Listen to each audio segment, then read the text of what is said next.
A'udzubillahi minasyaitonirrajim. Bismillahirrahmanirrahim. Alhamdulillah kalau suaranya jelas. Assalamualaikum warahmatullahi wabarakatuh.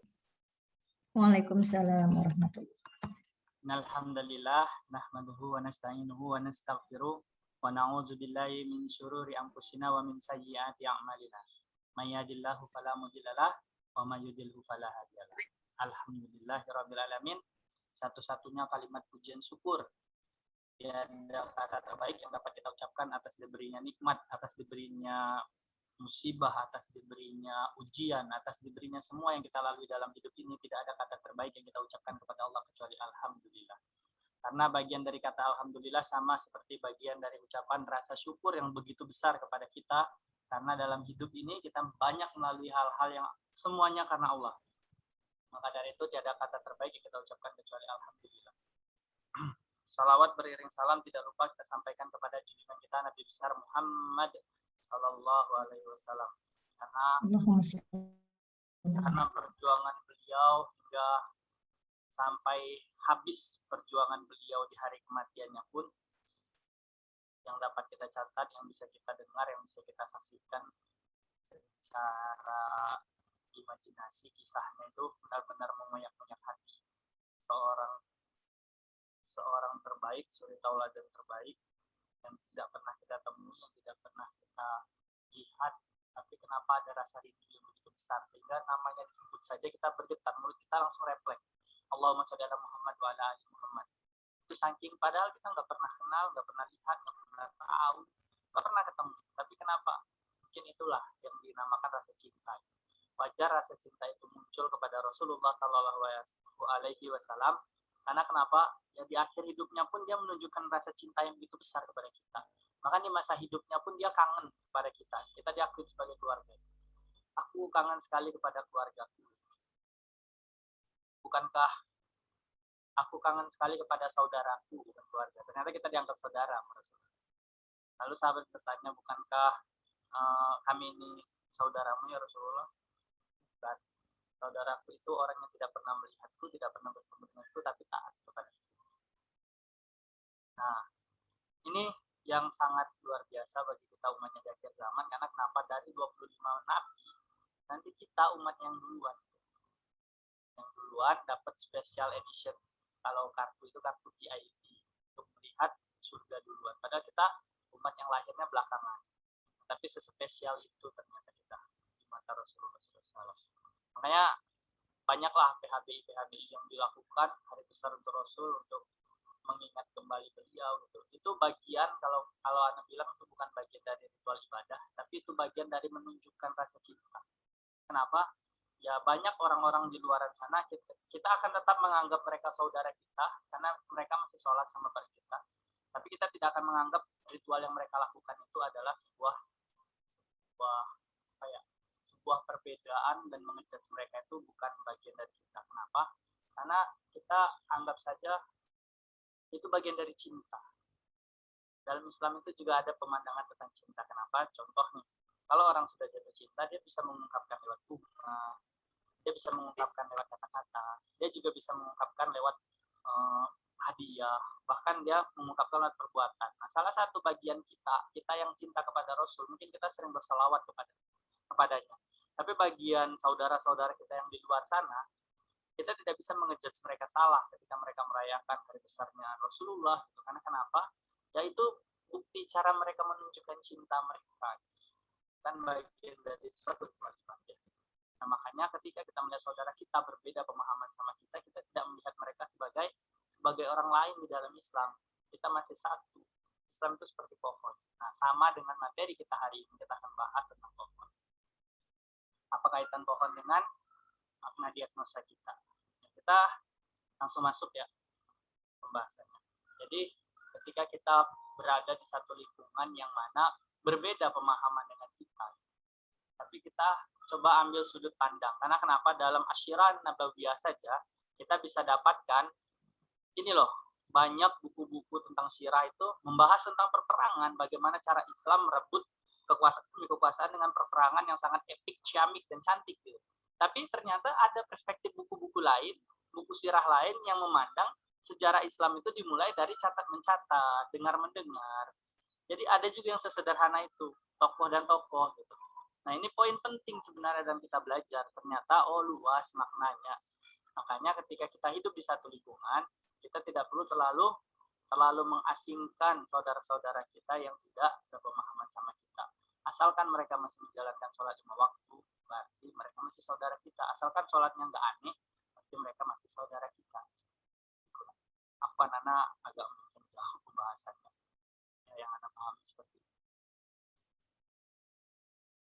Kita masuk ke pembahasan kita yang sebelumnya. Kita udah dapetin beberapa pekan kemarin, kita sudah membahas tentang diagnosa lidah ini sudah sampai ke organ.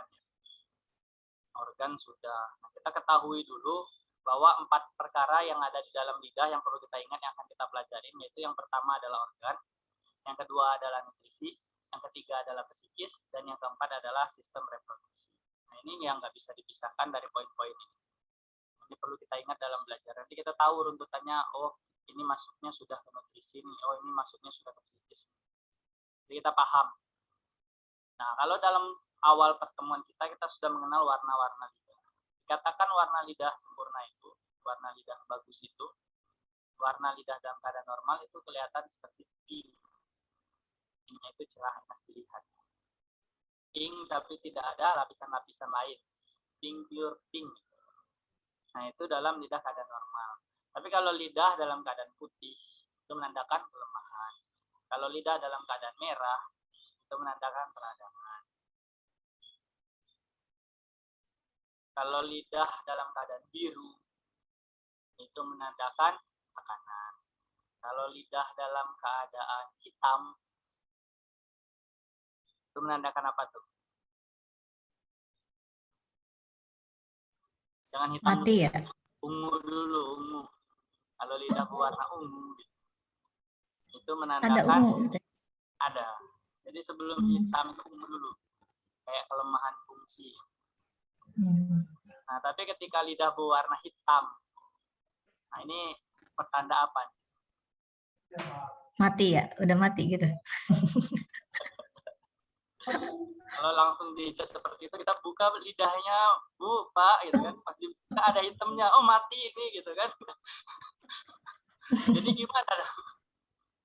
Nggak, kalau kita dapetin lidah berwarna hitam, nah hari inilah poin terbesar kita sebagai praktisi, kembali ke poinnya, bahwasanya kita katakan, ya, alhamdulillah hari ini kita masih dapat tersenyum. Alhamdulillah hari ini masih dapat menikmati nikmat yang Allah beri dari kondisi yang dia rasakan. Jadi perbanyak untuk dia memotivasi. Karena kenapa? Lidah hitam berarti sudah menandakan, ya, jangan bilang sudah dekat, ini sudah dekat. Nah itu bukan kuasa kita. Tapi bagaimana cara kita lebih fokus ke bukan mengobatinya lagi, tapi lebih ke mengingatinya. Berarti fungsi organnya udah nggak baik gitu ya, Mas? Gimana? Udah benar-benar bahasa kita rusak. Gagal fungsi organ gitu, kegagalan. Cuma kita nggak boleh mengatakan bahasa yang seperti itu langsung ke pasien ketika kita dapat satu titik warna hitam. Enggak. Sudah kegagalan, berarti mereka sudah sangat lemah dan tidak bisa berfungsi. Ya kita ingatkan apa yang hari ini apa yang perlu hari ini perlu diucap gitu. Itulah yang bisa dia lakukan terbaik untuk jalannya. Karena kenapa? Ya apapun yang sudah terasa di dia itu udah jalan terbaik untuk pasien. Karena kan Ana bilang ending dari sakit itu belum tentu sembuh, tapi kemuliaan. Itulah ending dari sakit. Ingat. Ketika kita sakit sehat tidak dapat kemuliaan juga tetap rugi. Ketika kita sakit tidak sembuh, tidak dapat kemuliaan juga rugi. Nah, itu endingnya. Sudah ya, kita bahas tentang bentuk kemarin sudah sangat detail. Semoga kalau sudah masuk bentuk itu Ana juga udah dapatkan. Biasanya teman-teman ini sudah bisa itu. Bisa dalam artian kata udah bisa lah baca sedikit-sedikit keluhan-keluhan gitu. Karena kenapa? Ya puzzle-puzzlenya mulai disusun sedikit demi sedikit. Nah, kemarin kita sudah ngebahas tentang diagnosa lidah itu berkaitan sama nutrisi ya. Masya Allah. Kemarin tuh yang terakhir dengan lidah dengan limpa ya Ustadz. Ya, lidah dengan limpa kemarin. Alhamdulillah ya, salam kepada yang baru masuk. Yang penting tetap istiqomah. Karena kenapa? Karena yakin 5-10 tahun ke depan ini merupakan ilmu yang mahal ketika ini sudah menjadi sebuah trending. Makanya ketika teman-teman sudah mulai luntur semangat, ya anak tetap nggak masalah sih, kita akan tetap belajar terus. Kenapa? Ya ketika mereka tidak meluangkan waktu untuk menuntut ilmu di jalan Allah, berarti mereka sedang mesia-siakan rahmat yang Allah berikan. Di situ kan kita tahu ya, ketika kita menuntut ilmu di zaman sekarang, kita susah untuk bertatap dan bersilaturahmi, tapi dengan tatap muka yang diberikan Allah melalui via Zoom, via video call atau via online yang lain, ini sebuah keberkahan juga ya. Teman, kalau ditanya hukum, bukan kapasitas anak ya. Hukumnya apa kalau kita kajian di dalam satu layar gitu kan, tanpa bertemu. Nah itu nanti bisa kita cari tahu atau kita tanya sebagai ilmu kita. Tapi insya Allah tetap ada keberkahan kok. Karena kenapa? Kan di sana meluangkan sedikit waktu untuk menuntut ilmu di jalan Allah. Berarti kan kita udah dapat tuh jalan gampang menuju surga. Itu poinnya insya Allah. Sekarang kita lihat ketika lidah itu berwarna merah. Kita ulang-ulang ya. Kalau lidah putih itu menandakan kelemahan. Kalau lapisannya tebal, pinggirannya seperti digigit, itu angin tinggi yang mengakibatkan peradangan. Jadi kalau lidah pinggirannya seperti digigit, lapisannya putih tebal gitu. Nah itu udah menyatakan bahwasanya di dalam tubuhnya itu angin yang tinggi yang mengakibatkan peradangan. Kalau sudah seperti itu, berarti tubuh itu udah gampang terserang sakit. Nah ini awal mula terbukanya pintu. Pintu sakit itu di awal mula dari angin luar. Makanya ketika kita masuk ke praktisi Ibnu Nabawi, itu merupakan ada sebuah solusi, dan solusi itu harus didapatkan dari ilmu. Ketika kita sudah mendapatkan ilmu, nah ilmu itu harus kita amalkan. Amalkannya ilmu itu bukan hanya kepada pasien kita, tapi sebagai perilaku kita sebagai praktisi. Karena kenapa? Ya dulu pun Ana juga melalui proses itu ketika Ana awal-awal menjadi praktisi di awal, itu gaya hidup Ana, kalau boleh jujur kita fair aja ya, sesama praktisi itu nggak sehat. Nggak sehat dalam artian kata, ya ketika Anda mengingatkan pasien untuk sehat, ya Anda sendiri tidak melalui itu, tidak menjalani itu. Tapi qadarullah ketika Allah terus memberikan puzzle demi puzzle ilmunya hingga Anda tertarik dengan ilmu kesehatan, barulah di sana Anda mulai istiqomah. Istiqomah dalam arti kata untuk mulai menjaga penjagaan herbal, penjagaan makanan, benar-benar teman-teman tuh udah paham lah ketika ketemu anak ditawarin minum, mau minum apa gitu. Udah langsung aja gitu. Nah, udah dikasih tahu minumnya ini. Karena udah meninggalkan minuman-minuman berwarna, berasa kayak gitu. Karena kenapa? Ya kalau tidak kita memulai, dakwah itu kan bukan hanya penyampaian, amal itu bukan hanya apa yang diketahui dan disampaikan, tapi juga perilaku. Nah, itu poin paling besar. Nah, dari solusi ilmu ke amal perilaku yang kita lakukan, nah itulah merupakan sebuah kesehatan. Makanya disitulah mulai belajar. Oh, ternyata ketika saya memilih untuk menjadi praktisi ini, ya ada poin-poin dalam hidup yang saya harus tinggalkan dan kurangkan. Nah ingat ya, perkara lidah itu ada organ, nutrisi, psikis, dan reproduksi. Nah, ini perlu diingat. Nah kalau merah pada lidah itu terbagi 3 faktor. Yang pertama merah muda, yang kedua merah tua, yang ketiga merah cerah merona. Jadi ada merah muda yang Anda bilang di awal tadi, menandakan bahwasanya dalam posisi merah muda, berarti lidah itu dalam keadaan normal. Barusan alhamdulillah pagi tadi Ana di calling sama pasien yang sempat hernia. Nah, udah terapi ke rumah 2 kali ke rumah. Nah, setelah itu Ana kasih dulu bab pembersihan dahaknya yang begitu tinggi. Selain terapi hernianya, yang kedua barulah Ana perbaiki nutrisinya, karena di sana penyerapan nutrisinya kurang baik. Nah, dan qadarullah pagi tadi ya Ana chatting lagi. Nah, kebetulan dia kirimkan lidah terbarunya. Terus Ana sandingkan lidah 1, lidah 2, dan lidah 3. Nanti Ana kirim fotonya. Sedrastis itu hanya dalam 2 pekan. Makanya ketika sudah berkaitan sama herbal, kalau orang tanpa diagnosa itu memberikan solusi pada orang yang sakit, memberikan solusi gitu. Contoh orang datang nih, saya kayaknya kok belakangan ini banyak sekali ngerasain sakit perut. Terus langsung, ini nih ada obat testimoninya bagus nih. Nah ini udah terjamin ini banyak yang ini. Nah, hal-hal seperti itulah yang membuat herba itu divonis sama orang-orang ya, herba itu termasuk pengobatan yang bekerja sangat lambat. Padahal tidak, ketika kita tepat dalam mendiagnosa dan memberikan solusi dari dosis dan indikasi, kita dapatkan insya Allah merupakan satu kebaikan. Kenapa? Semua kebaikan dalam kita berobat itu bismillah. Jadi kalau merah muda itu menandakan bagus. Kalau merah tua dan merah menyala atau merahnya cerah dan tajam. Ada juga foto lidahnya, nanti anak kirim. Kirim sekarang aja deh. Untuk foto lidah.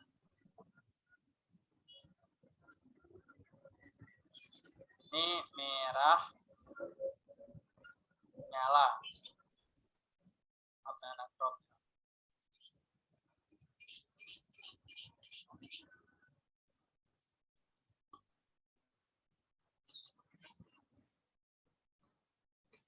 Ya, kalau kita lihat dari merah menyala, kita ngelihat biasanya lidah yang merah menyala itu akan mengecil ya. Nah, mengecil itu biasanya akan terjadi penyempitan. Penyempitan apabila terjadi tekanan, maka dia akan membengkak, cenderung akan meradang. Nah, ini kelihatan panas. Kan kalau lidah yang kirim di grup bersih nih.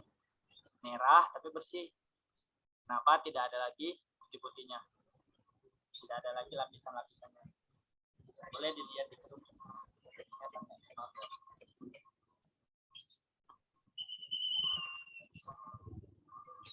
Ini pasien yang setelah terapi herbal itu ya, Ustaz? Dia minum herbal itu. Ini baru kemarin terapi penyerapan nutrisi yang baik saja. Nah, ini kan baru ketahuan nih bahwa ada parit, bahwa ada masalah di tulang pinggul. Jadi ketika kita sudah tahu satu bagian dulu gitu, ini baru 4 hari atau 3 hari. 4 hari. Nah, baru kita lanjut lakukan berikutnya gitu, menyesuaikan. Nah, kalau kita tahu ya, kalau putih itu darah rendah. Nah, kalau merah itu darah tinggi. Dia sama-sama lemah. Cuma bedanya saja kalau darah tinggi tensi darahnya rendah. Cuma kedua-duanya itu merupakan kegelisahan, mempunyai kegelisahan. Nah, bedanya kalau yang merah itu kegelisahannya ditambah dengan psikis. Nah, kalau yang putih tidak, dia cuma ada kegelisahan saja. Kegelisahan atau bisa dari tekanan, bisa dari banyak faktor. Tapi kalau dia merah, nah itu ada kegelisahan ditambah psikis. Bedanya. Nah, kalau putih itu dia lebih condong diam. Kalau merah itu aktif. Jadi kalau untuk orangnya ya, kalau darah rendah itu orangnya cenderung pendiam. Tapi kalau darah putih orangnya cenderung aktif dalam berbicara. Cuma lidah merah-merah seperti ini bisa karena dia termasuk ke penyempitan seperti yang Nabi bilang, ketika lidah itu mengecil, lancip, seperti itu penyempitan. Nah, penyempitan ini bisa mengindikasikan diabetes juga. Ada kondisi. Contoh, apabila kita dapatin ketika kita sudah diagnosa, kita lihat nih dominannya apa nih. Oh, ternyata ada keegoisan gitu. Ada ketidakseimbangan emosi, terus ada keinginan tidak mau mengalah. Nah, di sini nih kelihatan nanti. Kan orang-orang darah merah aktif ya. Aktif. Kita lihat nih, oh aktifnya kemana. Berarti ada indikasi dia akan ke diabetes.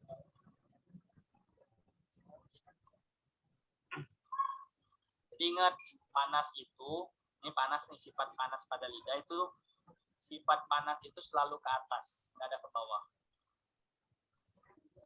Karena kayak api aja, panasnya itu kan ke atas, di atasnya terasa panas. Tapi tanah yang di bawah tetap nggak panas. Kalau kita gali nih, kita bakar tumpukan kayu. Nah, kita lihat tuh, kalau bagian yang ke atas itu panas banget rasanya, bisa masak air, bisa masak ini. Gitu. Tapi bagian di bawah kompor lah, nggak usah kita lihat kompor aja. Bagian bawah kompor tetap dingin kan. Nah, karena sifat panas itu ke atas. Jadi dia itu pasti, bukan pasti, aduh, astagfirullah. Nah, selalu menggunakan kata pasti. Afwan ya. Jadi kalau yang panas ini kemungkinan ya organ yang bermasalah itu dia akan merusak bagian atas. Jadi dari dada ini ke atas.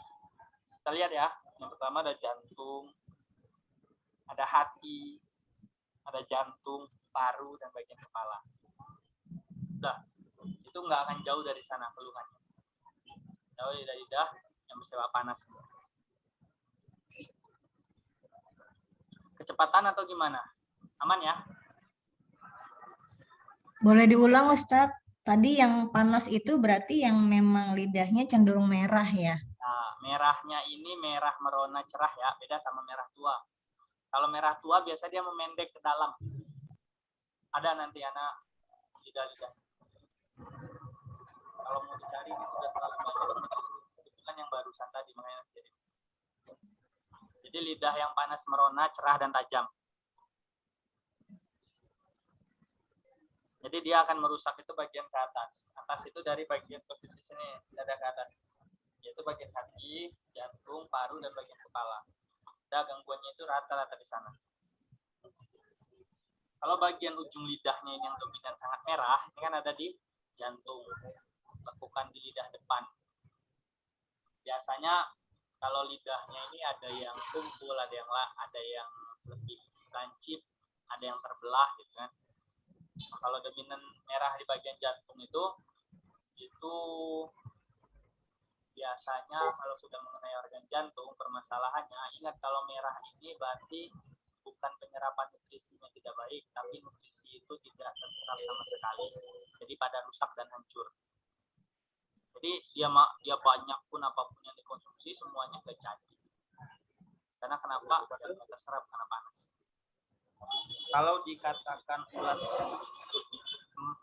yang sangat luar biasa, kenapa? Ketika dia makan utuh nih, makan misalnya dia makan tikus utuh, itu bisa hancur ke tulang-tulangnya tikus, dia telan bulat-bulat.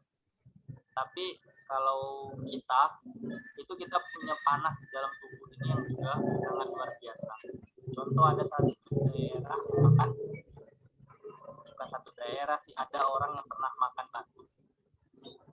Itu ketika makan batu sama anak-anak kayak gitulah.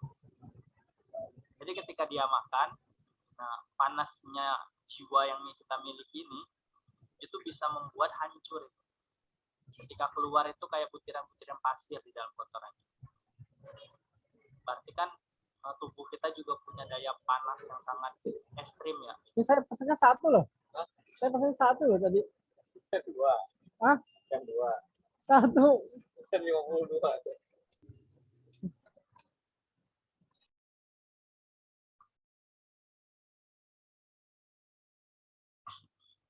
Ya, jadi ingat kalau lidahnya itu merah, merusak bagian atas.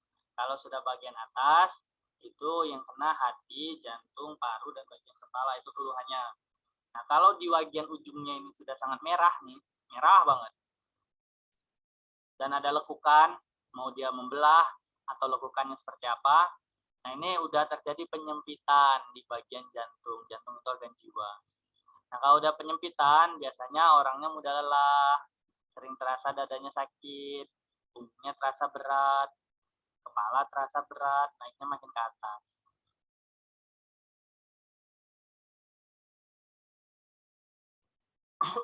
Kalau ciri-cirinya penyempitannya merahnya di paru ini ada penyempitan karena merah.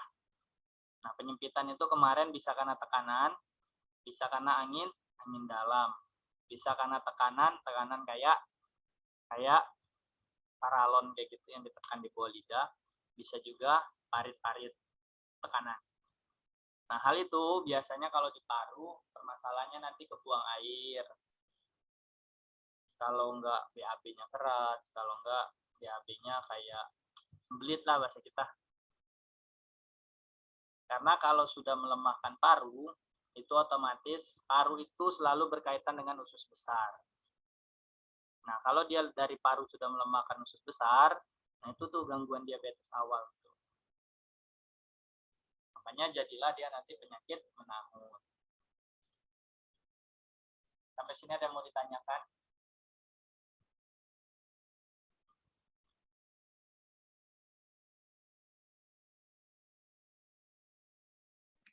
Ustadz, kalau untuk menghilangkan dahak itu kan yang putih itu rata-rata kan berdahak tuh ya, yang lidah putih itu ya, karena lembab ya. Nah, untuk bisa menghilangkan dahaknya dulu itu gimana tuh? Angkat kelembaban. Jadi kasih herbal yang menghangatkan gitu. Nah, kalau lidahnya ini, tapi kalau dahaknya di dahak kering yang Anda bilang kan lembab itu juga bisa ketika panas. Aha. Jadi detoksifikasi dulu. Ya sebenarnya Hmm. ya bergerak olahraga itu awal penanganan pertama itu. Detoksnya dengan olahraga.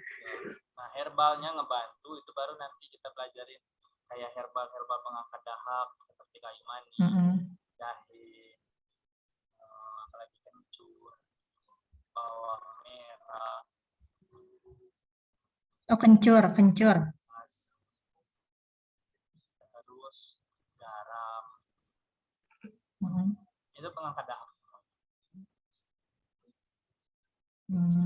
Ya, ya. Ya, Ana pernah singgung tadi di awal masalah pohon ya. Nah, pohon ini sebenarnya berkaitan dengan kesehatan keseimbangan. Ana pernah bilang semua yang terjadi di bumi yang kita rasakan sehari-hari, yang kita dapatkan sehari-hari itu adalah pertanda sebenarnya. Pertanda bagaimana konsep tubuh ini juga. Ini kalau dalam konsep keseimbangan dalam tubuh, kita itu seperti menanam sebuah pohon. Nanam sebuah pohon itu berpengaruh sekali pada kesehatan penanaman pohon. Ya, karena Ana nggak terlalu hobi nanam ya. Biasanya yang hobi nanam ini Bu Rifa nih kayaknya hobi nanam bunga gitu kan. Karena kan perempuan suka sekali bunga ya, mayoritas. Apalagi bunga yang Bunga bang, Ustadz. bunga yang diberikan suami, karena kan biasanya laki-laki itu jarang tuh karena sibuknya udah malas. Nah kan kita persiapkan tuh biasanya pot. Nah udah pot itu tanahnya, terus bibitnya. Nah kalau kita sudah tanam, kita berharap nanti itu bertumbuh, berbunga, dan kalaupun nanti berbuah itu pohon, gitu, buahnya itu harus terasa manis, terasa enak. Nah seperti itu juga. Kita lihat ketika kita menanam, apa kaitannya dengan kesehatan? Ketika Bu Rifa nih nanam pohon, terus nggak disiram-siram selama 1 pekan. Apa yang terjadi? Layu. Layu. Mm-mm. Tapi coba, ini pohon, karena saking cintanya, saking sukanya, saking pengen banget pohon ini cepat tumbuh. Sehari disiram 20 kali. Apa yang terjadi? Ya Mati busuk juga. juga. Mati juga, busuk juga over. Tetap akan layu juga, Berlebihan. bahkan busuk, daunnya menguning, bahkan kalaupun berbuah, buahnya terasa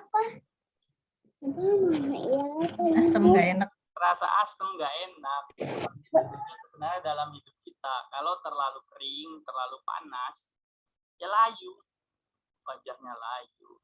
Makanya sebenarnya konsep semua yang ada di alam itu adalah konsep kesehatan. Layu, daunnya pasti jelek, pertumbuhannya jelek, tidak terserap nutrisinya. Kenapa? Terlalu kering. Begitu juga terlalu basah. Kalau sudah terlalu basah, nah dia akan udah layu juga, busuk, dalam artian kata mengeluarkan hawa yang kurang sedap gitu. Dan asam, ya kelihatan asam aja gitu. Nah disinilah pentingnya kita untuk belajar yang dinamakan akar masalah. Akar masalah dari penyakit itu di situ. Karena kenapa kadang sakit tahunan gitu kan, kita ngedapatin orang sakit tahunan yang sudah bertahun-tahun, terus kayak ini sakit kayaknya kutukan gitu, terus ini sakit kayaknya sakit turunan, bahkan ada sakit-sakit yang tidak bisa disembuhkan. Nah ini PR kita nih, kita harus bisa lihat ini, mendiagnosanya, apakah ini terlalu kering sehingga dia juga layu sehingga mati, apakah dia terlalu basah. Nah, hal ini perlu kita pelajarin, harus tahu nih. Jadi kalau misalnya dia terlalu kering banget, pohon yang Ana bilang tadi, subur IPA, subur IPI juga, dan teman-teman yang lain ya, Bapak Ibu sekalian. Nah, itu kalau dia terlalu kering, layu nih. Kalau buahnya pun juga asam. Karena kenapa? Karena kurangnya nutrisi. Ya, jadi kalau kita dapetin nanti lidah orang terlalu kering, penyakit menahun, berarti permasalahan pertamanya nutrisinya. Iya. Tapi sebaliknya, kalau misalnya lidahnya basah, apakah termasuk kurang nutrisi? Enggak. Dia nutrisinya banyak, tapi tidak terserap terlalu banyak. Makanya juga menghasilkan hal yang sama, nggak beda jauh. Ya, ciri-cirinya ya mukanya pucat, terus nggak berseri, ya samalah. Terus rambutnya rontok, terus buahnya asem. Ya, maksudnya tuh ruhnya yang asem. Jadi semangatnya itu nggak ada.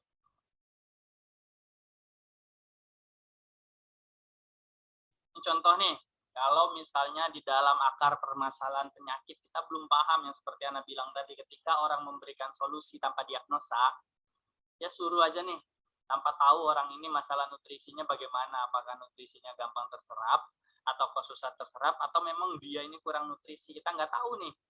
Tapi dengan testimoni yang ada, ini testimoni bagus nih, ini herbalnya bagus, berikan saja gitu. Apa yang terjadi? Contoh, seseorang itu udah banyak nutrisi tapi susah terserap. Lalu kita berikan nutrisi yang banyak lagi, nutrisinya seperti spirulina, seperti gamat. Apa yang terjadi? Dia rutin nih minum herbal itu. Yang terjadi adalah lututnya makin bengkak, susah jalan, ditekuk tambah susah. Jadi itu ketika kita memberikan suatu solusi tanpa diagnosa, terus dia juga susah nih penyerapan nutrisi.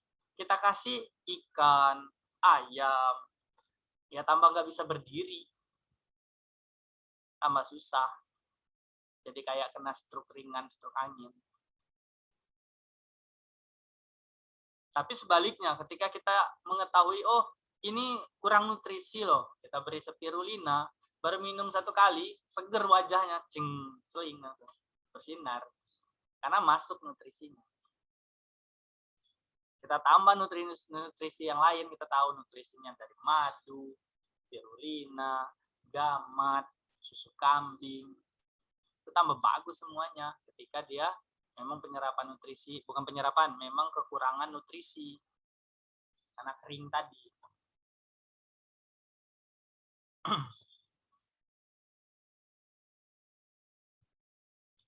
Nah, disitulah poin penting. Jadi kita udah paham nih, oh ketika gangguan organ, kita lihat nih, oh masalah nutrisinya juga kena nih.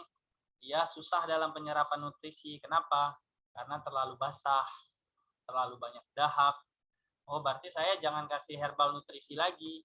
Kasih herbal yang membantu penyerapan nutrisi. Oh ini orangnya nutrisinya susah nih, kurang nutrisi nih.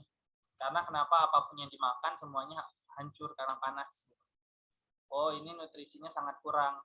Oh hal terbaik yang diberi apa? Herbal-herbal penutrisi. Jadi cepat regenerasi selnya, cepat detoksifikasinya. Jadi ada perubahan. Nah dalam kasus penyakit,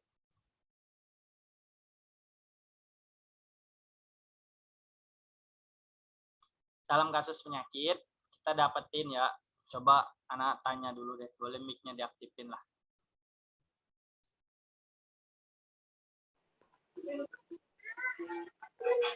Ke Bu Epa deh. Kira-kira kalau Bu Epa ngelihat langit itu warnanya apa?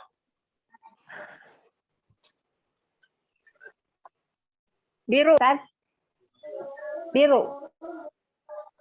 Kalau Bu Ripa nih, kalau ngelihat gunung itu dari jauh warnanya apa sih?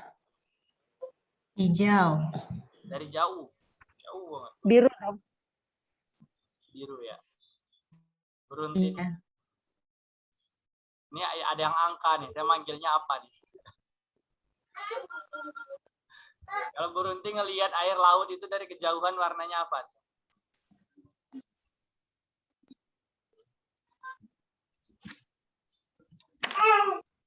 Biru. Ini yang angka, Ana nggak tahu namanya siapa. Bukan. Yang angka Bapak, Pak Ibu tuh. 54321. Kayaknya ini mau foto kayaknya. Sprite 54321. Apaan? Oh, Yes, Tas. Tuh. ya kita dapatin ya ketika kita melihat sesuatu itu dari jauh berwarna biru. Ya kan? Kembali ke tahap yang kita pelajarin kemarin, Ana bilang, berwarna biru. Ketika kita dapatin sesuatu yang jauh itu berwarna biru, kita deketin nih. Kita deketin air laut, kalau kita lihat sedekat mungkin warnanya apa? Jernih, bening. Bening. Langit juga, ketika kita datang ke langit gitu. Kita dapat Bening ya. ruang apa kosong bening. Kita deketin ke gunung nih, jarak dekat. Warnanya nggak biru, warnanya hijau. Setuju ya? Nah, itu juga dalam konsep penyakit. Ketika kita dapatkan sesuatu itu yang jauh sudah berwarna biru, kita lihat lidahnya nih. Oh, warnanya biru, ada lidah. Oh, biru nih. Oh, berarti penyakitnya sudah jauh, sudah lama.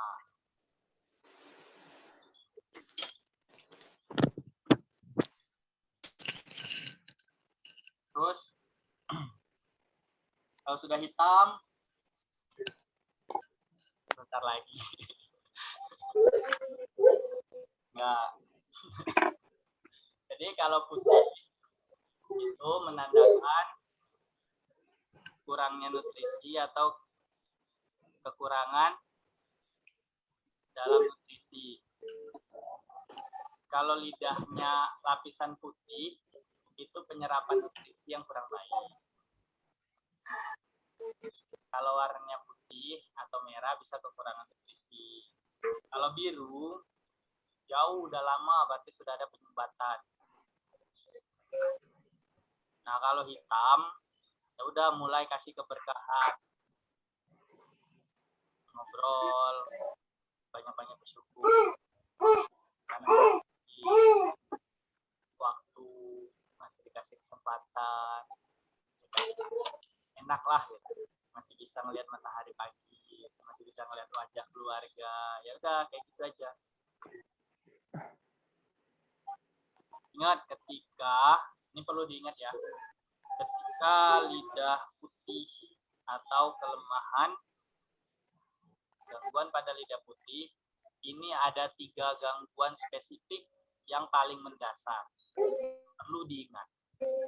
Yaitu apakah gangguan ini merupakan fungsi yang melemahkan paru. Yang kedua, apakah gangguan ini gangguan keletihan fisik yang melemahkan ginjal yang berdampak kepada tulang belakang, atau yang ketiga adalah gangguan jiwa yang menekan jantung. Poin ini nih, pada lidah putih kita perlu lihat lagi. Kita dapatin lidah putih.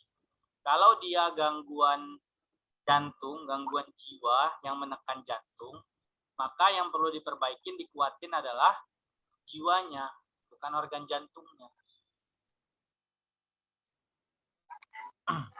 Jika kita dapatin adalah keletihan fisik yang melemahkan ginjal, kalau sudah melemahkan ginjal, ini keletihan fisik, itu akan bermasalah kepada jantung dan tulang belakang.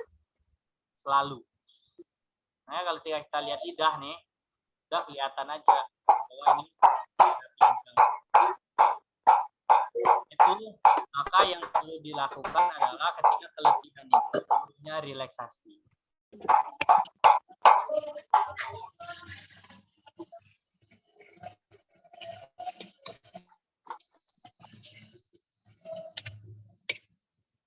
Ya, nah setelah relaksasi, kalau kita dapatkan nutrisi yang melemahkan ke paru, yang menekan paru, maka hal yang perlu kita lakukan adalah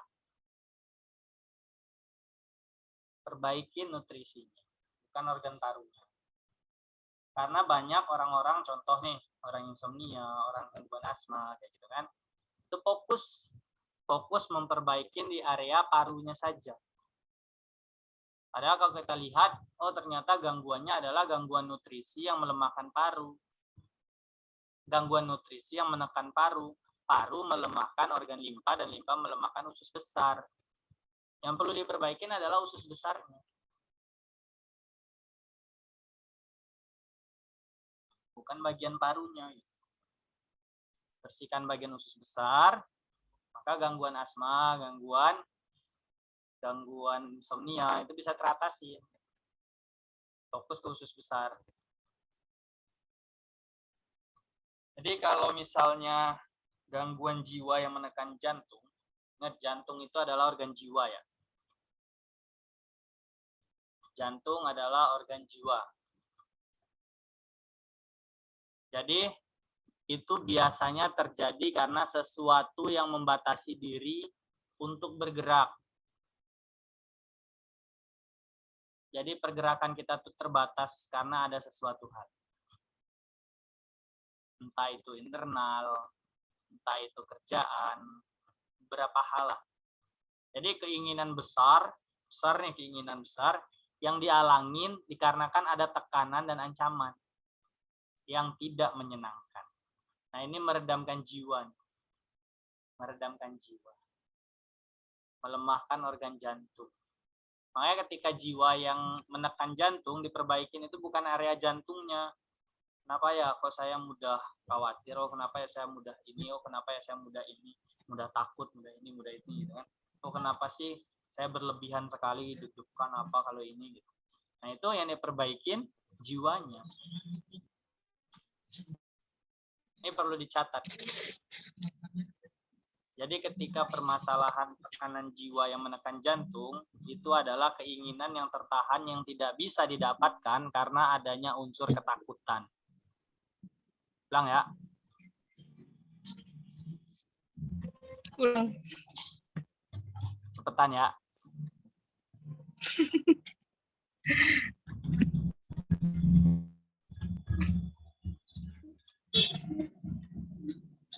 Masih jelas nggak suaranya?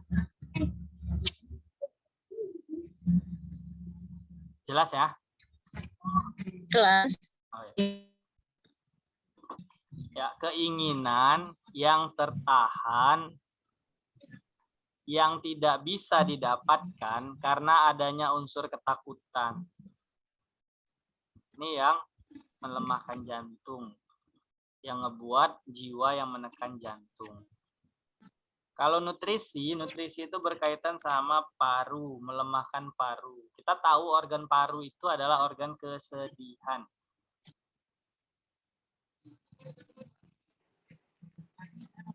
Organ kesedihan yaitu biasanya dari marah yang terpendam, sangat sedih nih. Sedih, emosi meningkat. Marah yang terpendam dalam waktu yang lama itu mengakibatkan dendam. Liver. Paru. Mengakibatkan dendam. Kesedihan yang terus-menerus meningkatkan emosi, membuat marah yang terpendam, jadilah dendam. Nah, disinilah yang membuat orang lemah dalam nutrisinya, penyerapan nutrisinya itu jadi lemah.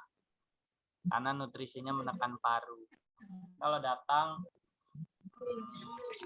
banyak takutnya, banyak ininya, asma nggak sembuh-sembuh. Tanyain dulu, apa Bu yang masih dipendam? Karena masih berkaitan sama kesedihan. Apa Bu yang masih didendamkan gitu, yang masih tidak terima gitu.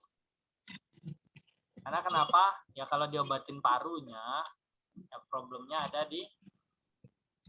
di psikisnya. Kalau keletihan Keletihan yang menekan ginjal. Itu karena kemampuan yang dipaksakan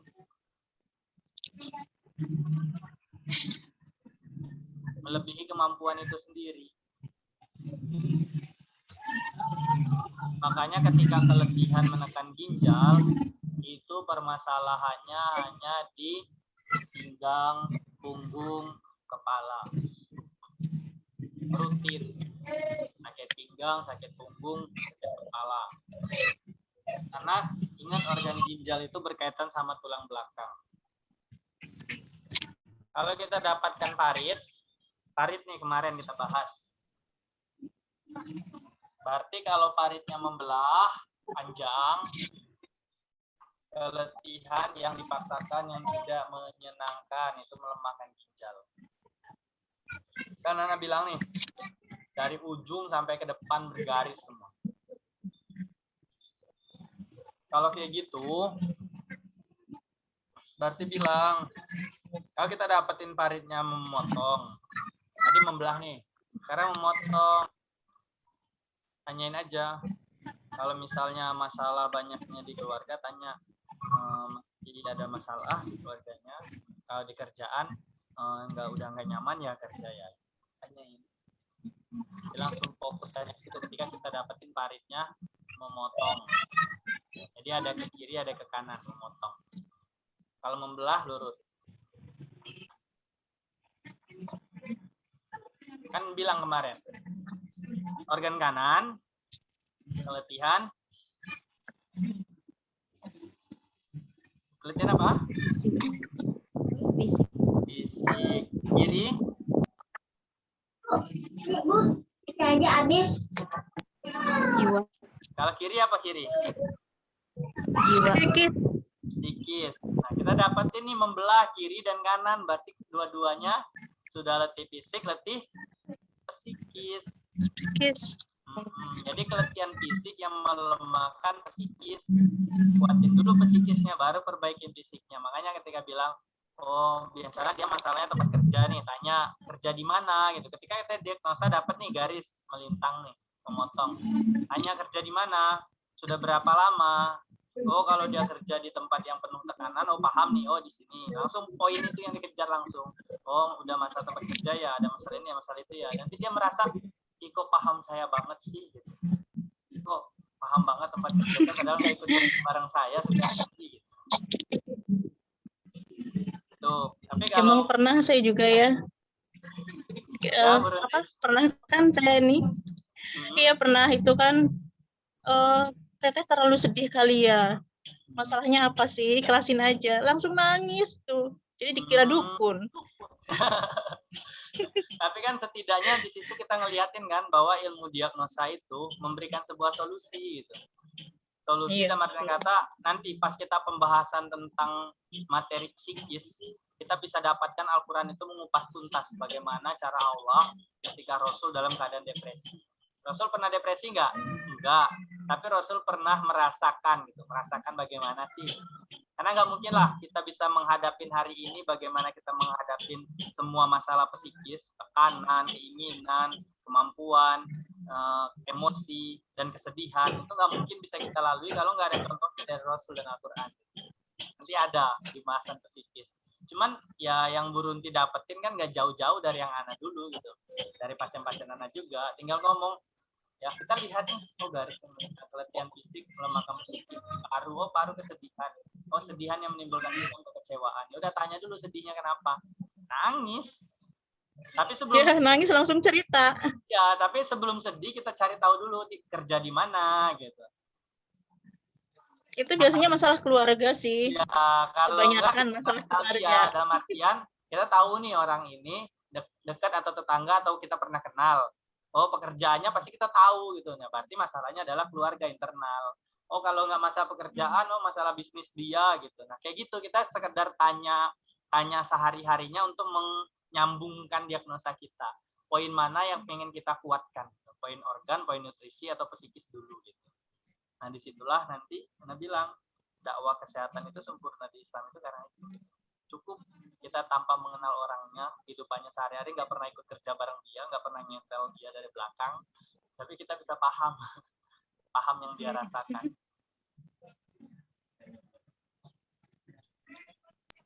Ya, Kalau misalnya, Ustaz boleh nanya, boleh. kalau misalnya suka pegel-pegel di betis, itu apa karena psikis atau apa namanya? Jangan berisik. Karena kenapa gitu ya? Kanan kiri. Ada pasien yang begitu. Kalau Padahal betis, sudah tidak pegelnya seperti apa? Nyut atau ditekan sakit? Tanya dulu. mungkin ya enaknya dipijit gitu. Kalau di betis itu Maunya masuk dipijit. keletihan. Keletihan ini kalau di betis ini kesenangan, masalah kesenangan. Jadi sesuatu yang dipaksakan. Betisnya kencang. Nah, itu dilenturin aja, direlaksasi. Nanti ada terapi-terapinya. Sebenarnya ya kalau kita non online atau offline, ya enak. Kita bisa pertemuan itu bisa belajar terapi sederhana di rumah. Terapi untuk membangkitkan energi, terapi untuk ketika demam, terapi sederhana kayak gitu penanganannya. Terapi sakit kepala. Kayak gitu. Nah itu enak kalau misalnya kita non online. Offline-nya itu di mana ya? Offline. Nanti kalau pandemi udah nggak ada Ustadz ya, bisa offline. Kalau offline itu di rumah nah biasanya. Rumah anak lumayan jauh di Cilengsi. Cilengsi. Saya Cibinong Ustadz. Cibinong deket. Cibinongnya Cilangkap. Lengkap Cibinong. Ya, Saya Cilangkap. Bandung. Saya juga di Bandung. Berhenti. Saya juga di Halo, Bandung. Bareng jauh. dong nanti. Barengan janjian. Ketika Boleh. Saya juga pada di merasakan Bandung, manfaat jauh. dalam kita belajar ya, kita udah mulai dapat manfaat nih dalam belajar. Sebenarnya mulai terbesit ide ya, manfaat ini harus dibagikan ke orang lain. Kayak anak nih, Iya. nanti ada jadwal di Bandung kayak gitu. Si rutin 1 bulan sekali doang. Nah gitu Ustaz. Boleh. Hampir ke Bandung yang ada, cuman bentuk komunitasnya dulu. Kenapa? Karena kita belum bisa bikin sekolahnya, masih PR bagi anak-anak. Udah ketemu 2-3 guru besar, baru 2 deh kayaknya, 2 guru besar yang megang dunia kesehatan. Nanti insya Allah kita bisa sama-sama kenal, udah nggak asing lah di internet itu. Anak sempat bertanya ke mereka, bagaimana, pertanyaan anak masalah kesehatan sih, bagaimana kalau anak tanya dulu kan, sejauh ini sudah berapa buku yang dibuat gitu, berapa buku yang udah dibuat untuk dunia kesehatan ini gitu kan, kepada ahli herbalis sama ahli diagnosa itu. Nah, mereka bilang belum dibukukan gitu, karena mereka tidak buka kelas. Yang kedua, mereka sudah sibuk dalam artian kata, banyak yang dikelola dari klinik, dari rumah sehat, dari multimedianya, dari untuk umatnya gitu kan. Jadi udah nggak kepegang. Terus Ana bilang, kalau andai katanya nanti ya misalnya guru, kalau misalnya antum udah nggak ada gitu. Nih Ustadz udah ada tuh. Maaf sinyalnya putus. Ya, Sinyalnya hilang. batas mana tadi? Iya, Betis. tadi Betis itu gurunya sudah buat kesenangan. buku atau belum? Tanya guru. Kita nanya Nanya ya, guru tadi Tanya sudah guru. berapa ketika jilid buku. Sampai guru ini udah nggak ada gitu, berarti terjadi lagi dong sejarah Ottoman dan Andalus, sejarah runtuhnya Ottoman, di mana semua dibawa ke negara mereka gitu oleh orang Yahudi, oleh orang Eropa dan Romawi. Terus Ana bilang, jadi nanti anak-anak cucu kita dapat apa dari dunia kesehatan? Nah, Ana sangat tertarik kan untuk membentuk sistem kurikulum dan silabus untuk pembelajaran dunia kesehatan ini masuk ke kampus-kampus anak kita. Agar kenapa? Agar cucu kita nanti ngerasakan bagaimana sempurnanya ilmu kesehatan ini. Dan sempat terdiam sih mereka, makanya kata Ana, udah sekarang bagaimanapun ya, karena kita belum punya tentang ini pendidikan jangka panjang, ya bagaimana kita ngebentuk untuk agar manfaat ini diterima dari pintu ke pintu dulu. Sekarang itu azan di tempat Pak Hase. Iya, Ya, Asep. Oh iya, saya ya, ya di mute, maaf. ya dimutikan dulu. Nah itu kata Ana, oh ternyata PR hari ini pun Ana dapetin PR, makanya kalau boleh jujur, Ana nggak ya, tuh Ana masih bermadu tantangan.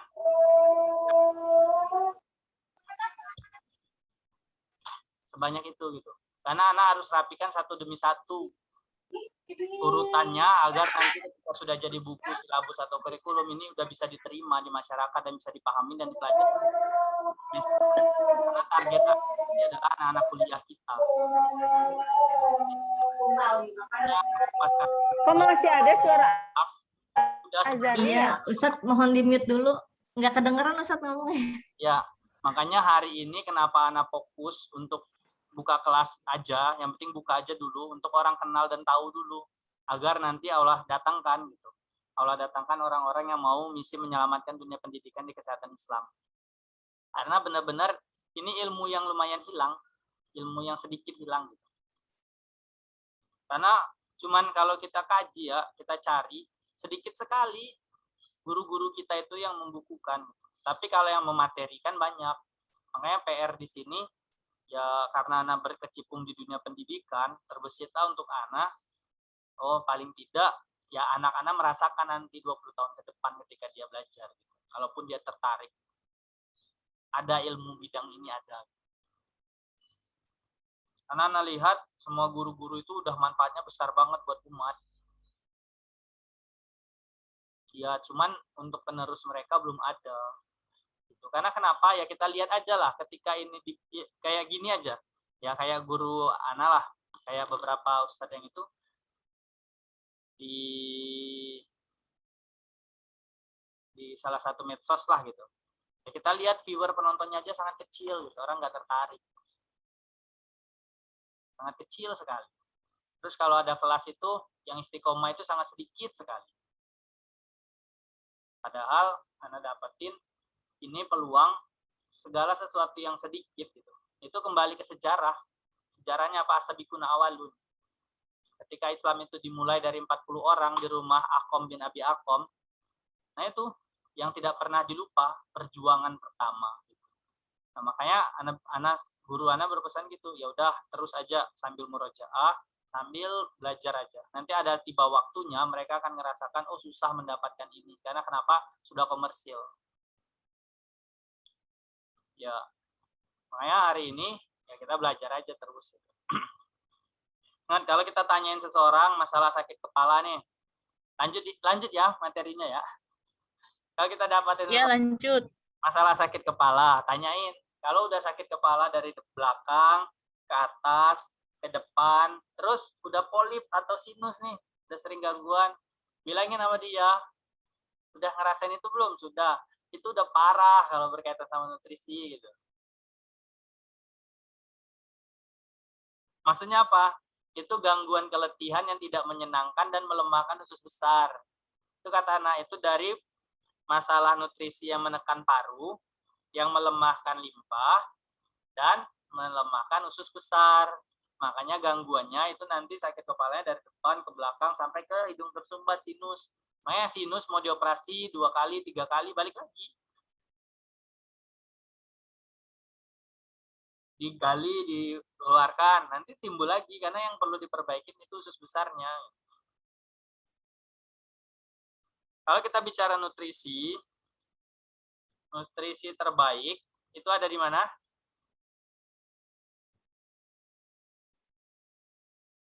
Kan kita ngebahas nutrisi nih. Nutrisi terbaik itu ada di mana? Jadi madu. Makanya seneng lah kalau di madu. Salah. Jadi nutrisi terbaik itu ada di madu. Itu sangat disukai oleh ginjal. Ginjal itu organ lembab. Kalau permasalahan ginjal, jangan disuruh makan kurma. Karena kurma lembab.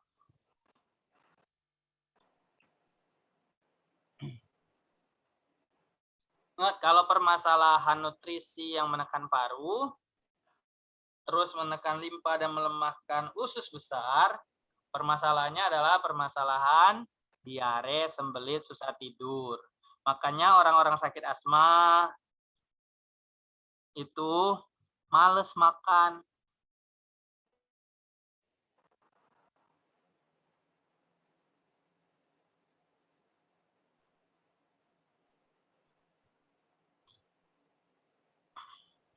Karena kenapa? Ustadz, Karena bilang, karena paru, kelemahan paru tadi di nutrisi itu kan berkaitan sama kesedihan.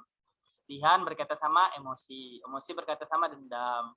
Makanya orang-orang sakit bagian dada malas makannya. Tapi kalau makin malas masukin nutrisi ke dalam tubuh, ya makin lemah, makin down. Nah, problem itu. Nah, sekarang udah mulai bisa nih baca-baca lidah nih. Udah mulai agak komplit. Sampai sini ada yang mau ditanyakan? Ustadz, Ya, Eva. Silakan. Ustadz mau nanya. Kak, barusan kata Ustadz apa nutrisi menekan paru-paru. Kelemahan nutrisi yang menekan paru. Oh, maksudnya gimana sih Ustadz? Tadi maksudnya, masalah kan kita membahas tentang lidah putih tadi kan. Lidah putih, kalau kita lihat putihnya, dasarnya putih, lapisannya putih, itu kan ada 3 hal yang perlu, dia berkaitan selalu sama 3 hal ini. Kita lihat di mana paling dominannya. Kalau di sana ada parit, ada tekanan, ada ini, biasanya gangguan nutrisi yang melemahkan paru, berarti di bagian depan nih, putihnya bagian depan. Iya. Ya, tapi kalau gangguan keletihan yang menekan ginjal, berarti bagian pangkal belakang. Terus kalau gangguan jiwa yang menekan jantung, berarti di ujung depan. Ini kita udah bisa ngelihat permasalahan nutrisi di sini gitu. Kemarin organ kan, nah ini udah bisa melihat permasalahan nutrisi gitu. Tinggal kita kaitkan saja. Kalau dia ada membelah, ada luka, ada garis, ada gelombang, ada gigitan. Nah, kita udah tahu nih kemarin nih. Tinggal kita masukkan, oh ternyata dia kelemahan selain kegangguan organ ini disebabkan karena keletihan dari nutrisi yang menekan ginjal gitu. Oh permasalahannya pasti ke tulang belakang nih. Nah kalau udah begitu berarti direlaksasi dulu. Otot-ototnya, tulang belakangnya dikuatkan, baru ditambah herbal untuk penyerapan nutrisi. Dia nutrisinya banyak kalau orang putih itu. Cuman seperti pohon yang disiram terus karena saking sayang dan cintanya sama pohon itu biar cepat tumbuh. Sehari disiram 20 kali. Oh. Ya, jadi karena disiram terus, nutrisinya nggak terserap.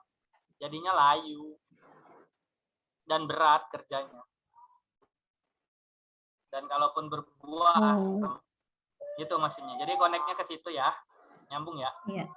Berarti kalau relaksasi dulu itu dia misalnya dia harus happy-happy dulu, jalan-jalan gitu. Nah, makna relaksasi keletihan di sini, itu kan otot tuh udah tegang semua ya, banyak yang dirasa ya. Kok kaki saya sakit, sakit semua sakit. Nah, relaksasi mana? Yang pertama, benerin istirahatnya dulu. Itu kan karena keletihan yang dipaksakan kan. Istirahatnya dibenerin dulu, jam istirahat yang kita pelajari di awal pertemuan. Kita ingat nih awal pertemuan bahwa ada jatah tubuh kita, hak kita untuk istirahat yang benar gitu. Nah itu dulu.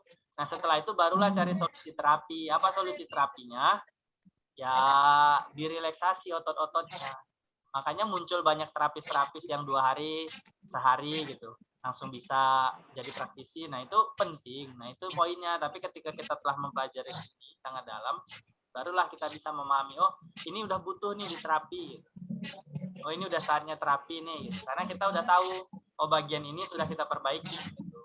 Makanya banyak orang yang sama nih sakitnya, diterapi sama orang yang sama. Yang satu sehat, yang satu makin parah. Kenapa? Ya teknik yang bermain gitu. Nggak mengkondisikan bagaimana diagnosanya, nggak mengkondisikan bagaimana indikasinya kayak gitu. Ya, jadi kalau misalnya yang diterapi itu ya? maaf Ustadz, kadang yang di terapi itu kan sakitnya borongan nih. Ini kadang apa dulu gitu yang Ya kita harus ditangani. dulu. Cari akar masalahnya kali. Sakit lama nih, dia pertama pasti ngeluh dan cerita dulu tanpa kita diagnosa. Dengerin dulu aja. Kalau orang yang udah sakit lama atau dia nyari-nyari, ya tafadhol silakan di sini dulu. Ya Pak, saya izin dulu mau sholat. Ini ginjalnya udah bengkak, paru-parunya sesek banget, terus lambungnya parah. Itu jadi kadang apa dulu gitu ya, paling Komplikasi ya. lah, itu namanya komplikasi. psikisnya dulu. Ya kita lihat gangguan Iya. paling sering dirasa dulu apa. Ya kita catat dulu nih gangguannya. Yang pertama ginjalnya sudah parah nih, catat ginjal. Terus parunya udah parah, paru. Terus asam lambungnya gue kena. Yang paling dominan sering muncul apa? Oh, gangguan yang paling sering muncul ini gangguan ginjalnya nih. Kenapa kakinya bengkak? Oh, kita cari nih herbal penguat ginjal.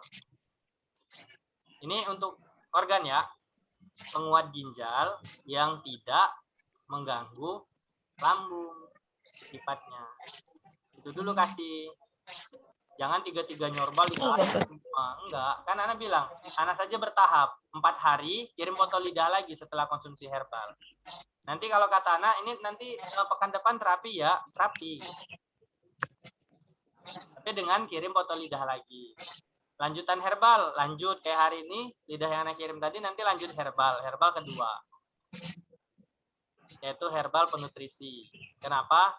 Dia tidak menyerap nutrisi lidah yang tadi, yang Ana kirim di grup. Jadi nanti Ana datang dengan membawa herbal nutrisi yang dia serap untuk menaikkan, ya kalau pohon pupuk gimana sih, biar segar lagi dulu. Ya, kenapa?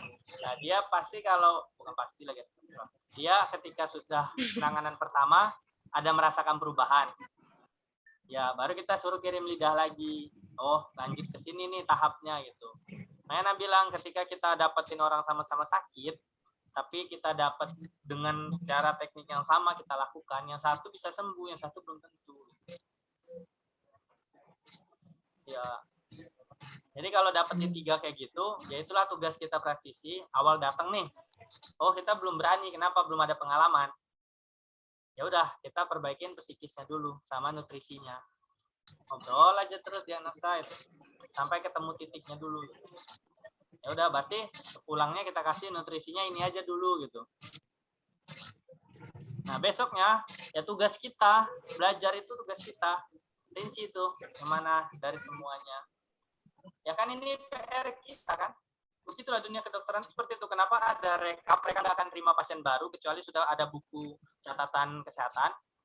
Ya karena mereka butuh itu gitu. Ilmu runtutannya. Nah kita pun di rumah juga seperti itu. Catat. Oh ternyata dominan sekali orang ini kambuh lambungnya nih. Dari sakit ginjal dan parunya. Oh fokus di lambungnya gitu aja.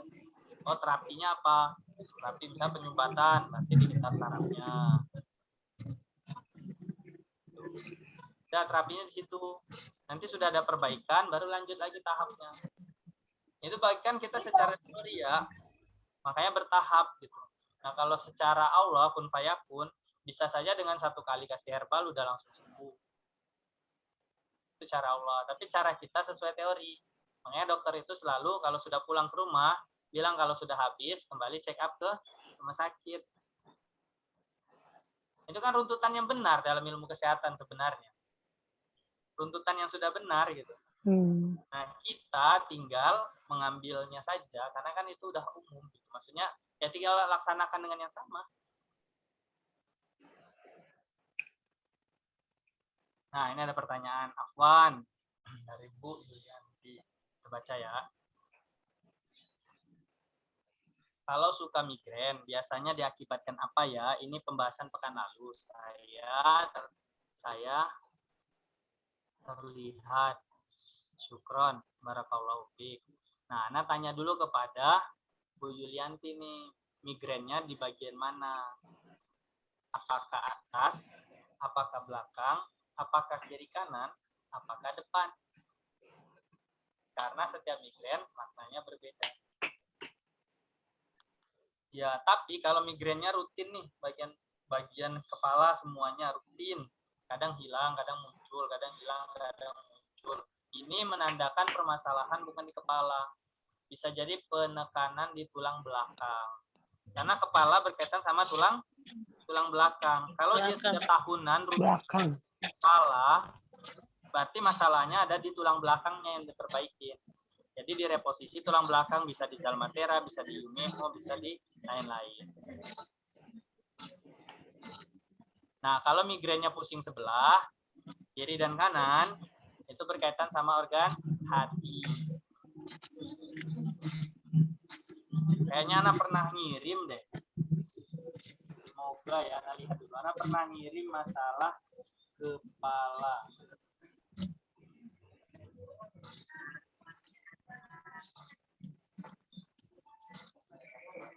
Apa? Coba Ana lihat. Bahkan Ana pernah jadiin DP deh masalah kepala. Tapi kalau dia rutin ya, terus menerus tahunan, maka itu permasalahannya di tulang belakang. Oh, ada nih, Ana catat nih. Oh, ini masalah pinggang. Nah, ada yang masih nyimpan gambar ini? Nggak ada ya? Oh, coba lihat. Udah nggak ada Ustadz. Iya, dulu pernah itu ngirimin yang sakit kepala kan ya? Ini untuk Iya. masalah benar-benar masalah kepala saja. Iya. Nah, itu dapat dilihat.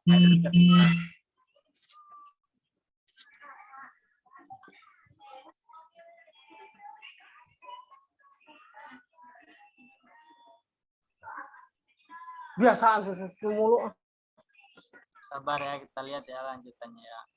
Migrain itu saya kira pusing sebelah. Yang saya catat kalau lambung, kalau depan lambung, kalau belakang kelelahan, kalau samping yang nggak saya catat, oh ya itu samping kelemahan hati dan empedu.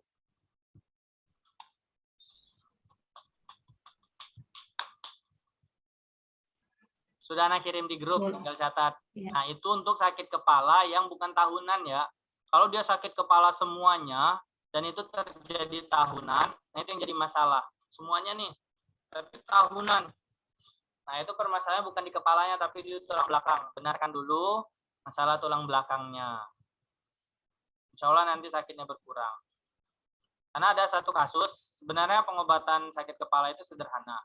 Nah, bilang ya, kalau kan Rasul bilang kepada seorang di awal pertemuan ya, kepada Arab Baduy, hai Arab Baduy, pernahkah kamu merasakan demam?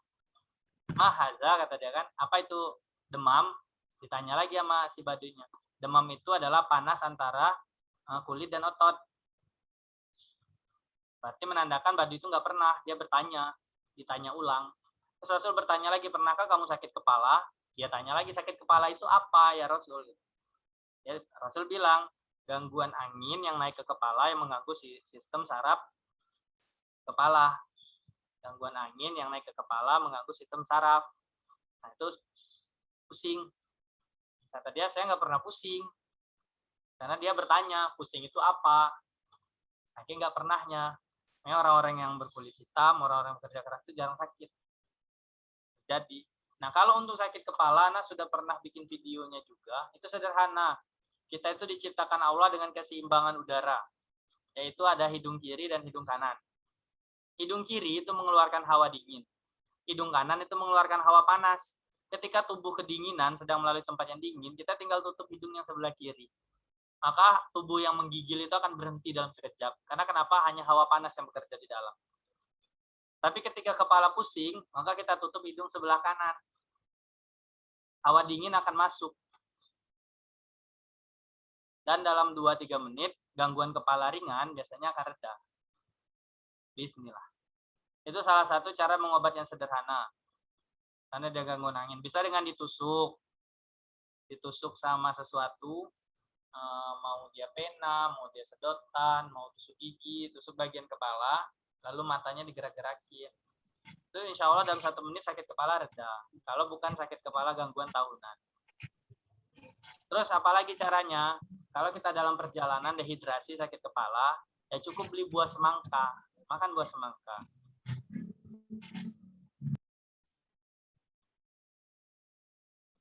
Kalau di rumah cukup dengan minum air yang banyak. Kalau dari perjalanan tiba-tiba sakit kepala, itu kita lihat. Ada juga sakit kepala yang karena ngantuk. Ngantuk banget dilawan, sakit kepala. Obatnya tidur. Kalau yang vertigo gimana tuh Ustadz? Nah, kalau vertigo kan udah termasuk sakit kepala rutin tahunan kan. Tapi kalau dia berkaitan sama tulang belakang. Tapi dia vertigonya itu gara-gara dari mata, terus gara-gara dari telinga. Ada nih dua orang yang berbeda. Yang satu dari mata, yang satu dari telinga. Telinganya itu sudah ada kerusakan di gendang telinganya. Jadi kalau dia kumat, vertigonya langsung gitu. Itu gimana tuh Ustadz tuh?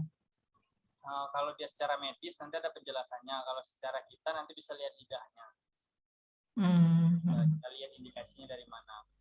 Kalau lidahnya putih atau merah. Kalau itu sih lebih ke putih ya. Karena lihat vertigo itu masuknya. Vertigo itu pusing yang keliangan begitu ya? Ya, sampai nginjak bumi itu udah berputar-putar. Iya, vertigo ya. Kita lihat ya, vertigo itu termasuk ke dingin ya, putih biasanya dia. Kalau dingin Lidahnya putih. Ya, biasanya putih. Berarti masalahnya penyerapan nutrisi yang kurang baik. Kita lihat dari yang 3 tadi yang putih. Apakah nutrisinya menekan organ mana? Kalau dia paru berarti dia melemahkan limpa dan usus besar. Berarti kalau sudah itu permasalahannya tulang belakang. Belakang, ya. Ini nanti kalau udah lihat lidahnya ketahuan, kelihatan. Oh, kita dominan nih. Kalau vertigo kan termasuk ke sindrom dingin ya kemarin penyakitnya, rematik, migrain, vertigo, asma, bronkitis, poten sama dyslexia.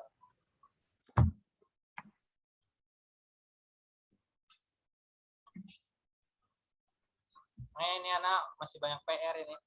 Anak juga Ustadz boleh tanya lagi nggak nih? Kita kayaknya, ya pribadi saya khususnya kan emang sebenarnya awam banget di dunia praktisi kesehatan ini, sebenarnya baru gitu ya, dikatakan baru lah. Untuk membedain sindrom dingin dan panasnya ini dulu nih, kategorinya tuh pembedaannya dulu gitu Ustadz. Apakah dari jenis penyakit? Jadi udah nyatat kan kemarin sindrom Udah nyatet. Dingin dan lembab itu sama kan? Sindrom dingin dan lembab, panas dan sama, panas itu sama. Lembab juga sama. Oh, gitu. Jadi aja. dingin dan lembab itu sama ya? Kalau orang dingin pasti dia lembab, tapi lembabnya melemahkan, geraknya lambat. Iya. Kayak orang gampang ngantukan, susah konsentrasi, itu dingin. Dingin, iya, lembab dingin. Ya, kalau panas aktif. Iya. Kan anak pernah umpamakan, ya kalau misalnya cacing ditaruh di tempat panas gimana sih? Aktif gitu kan? Iya. Yang panas cenderung aktif. Cuma mematikan. Semua sindrom panas kan tiba-tiba, Nah bilang kan. Kalau sindrom dingin melemahkan nih, kedinginan, geraknya mulai melambat, pelan-pelan mulai hilang rasa. Gitu. Nah itu tahap-tahapnya. Kalau offline Ana bisa gambarkan tahap secara teori ya. Iya. Tapi kalau online belum bikin deh kayaknya materinya. Ustaz suka ngadain pelatihan offline? Kalau sebelum COVID iya rutin. Kalau sekarang belum, masih break gitu? Kalau sekarang kita bicara online biar orang tahu dulu bahwa ilmu diagnosa itu luas. Biar orang nggak menyangka, Ana bilang kan jangan sampai nanti nuntut ilmunya kayak puzzle-puzzle lagi gitu. 2 hari kelar langsung jadi praktisi bisa mengobatin segala macam penyakit. Nggak jelek, tapi kurang tepat untuk kita memulai jadi. Kurang mendalam ya Ustaz ya? Untuk kita mengejar menjadi praktisi kesehatan Islam, ya baiknya kita belajar seperti apa yang Rasul tinggalkan kepada para sahabat yang cuma dalam 300 tahun menguasai semua bidang ilmu gitu. Nah itu yang hilang, makanya itu yang mau Ana perbaikin lagi, mau kita mulai gali lagi. Kan ini sebenarnya Ustaz kalau udah Kalau udah ngadakan offline, Ustadz boleh ke sini ke Bandung? Ya, insya Allah. Saya kan suka ini, Ustadz. Saya suka bikin ngadain pelatihan juga. Saya IO. Masya Allah. Cuman kan udah tahu ya resikonya, lama belajarnya, nggak sebentar. Dipadatin pun bisa, tapi ya kita bahas satu tentang organ aja ini, itu bisa hilang connect. Saking baru, maksudnya kalau nggak ada Iya. basicnya, kalau nggak ada itu benar-benar bingung lagi. Ah, ini apa maksudnya, ini apa maksudnya. Karena Ana ngerasakan juga itu dulu. Tapi seiring waktu berjalan dan istiqomah, disitulah baru connect ilmu itu gitu. Baru benar-benar ngerasain yang dibilang menciptakan dokter di rumah sendiri. Nah itu baru Ana rasain sekarang setelah ya, 5-6 tahun, bukan 2 hari 3 hari pelatihan. Iya. Perlu proses dan waktu ya, Ustadz ya. Iya. Nah, itu yang harus Emang kayaknya lebih nempel istiqomah begini, Ustaz ya. Kalau pelatihan 2 hari, sehari kan kita udah sering, cuman lewat doang. Bagaimana gitu. Ya Bu, Iya. harus rutin. Nah ini yang di PR kan IO, karena anak kalau untuk pelatihan-pelatihan yang terapi-terapan, ya udah banyak, silakan undang yang lain aja gitu. Maksudnya udah pada ahli, Topung sudah ada ahlinya, Pak Abdul Rahman gitu, misalnya udah ada ahlinya gitu. Nah kalau anak lebih fokus untuk membangkitkan ilmu teorinya loh gitu, agar nanti setelah belajar semua mereka connect, benar-benar jadi praktisi Islam yang berlandaskan Al-Quran. Iya. Jadi PR-nya itu mungkin kalau pengen buka kelas, ya dalam sebulan 2 kali pertemuan dipadatin gitu bisa. Cuman rutin. Iya. Karena pernah ada juga yang minta Ana, bisa nggak dipersingkat 2 pekan kelar gitu. Cuman pertemuan Sabtu Ahad dari pagi sampai malam, pagi sampai malam, pagi sampai malam, pagi sampai malam 4 kali gitu. Ya kalau Ana sih nggak masalah, namanya ilmu tinggal di-share gitu ya. Tapi yang ngedapat Mabok itu.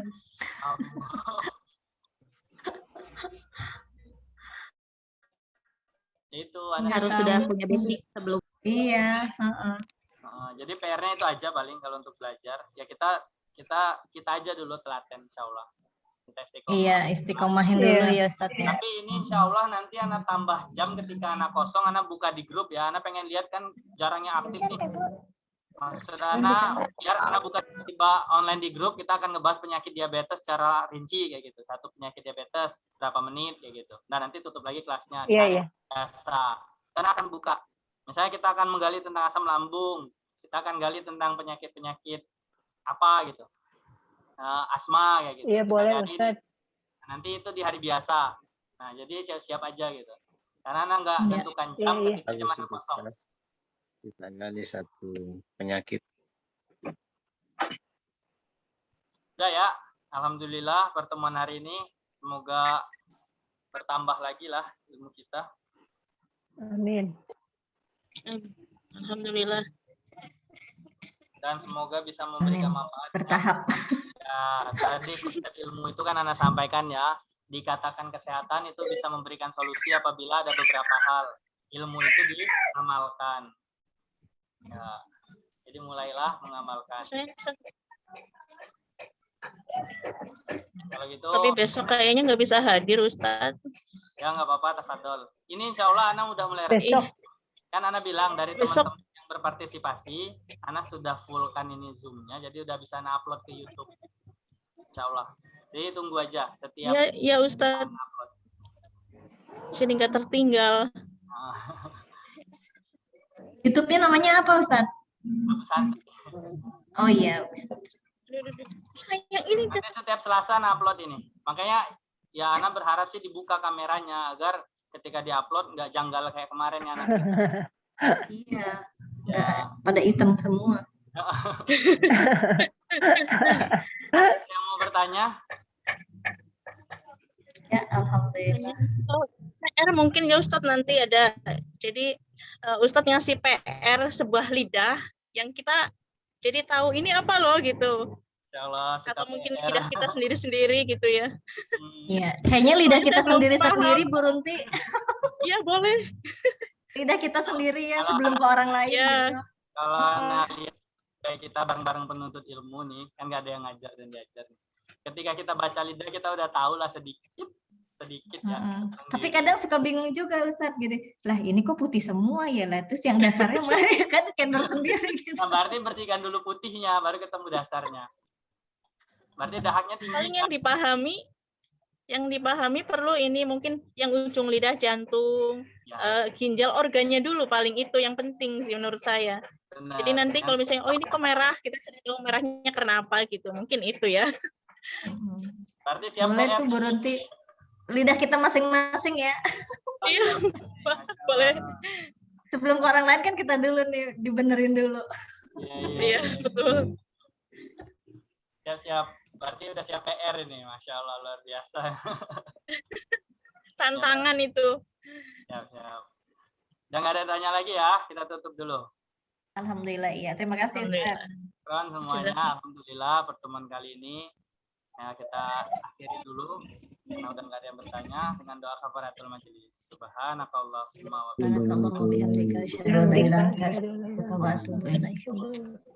Dari Ana mohon maaf kalau masih ada salah karena kita sama-sama menuntut ilmu belajar. Karena di zaman Aisyah pun nggak ada tuh yang namanya murid dan guru. Karena kenapa? Umar bin Khattab belajar sama Aisyah, ayahnya sendiri gitu. Jadi kita sama-sama belajar. Barakallahu fikum, jazakallahu khairan katsiran mubarakan fiik. Assalamualaikum warahmatullahi wabarakatuh. Waalaikumsalam. Terima kasih Ustaz. Maaf lahir batin. Makasih Ustaz. Izin live.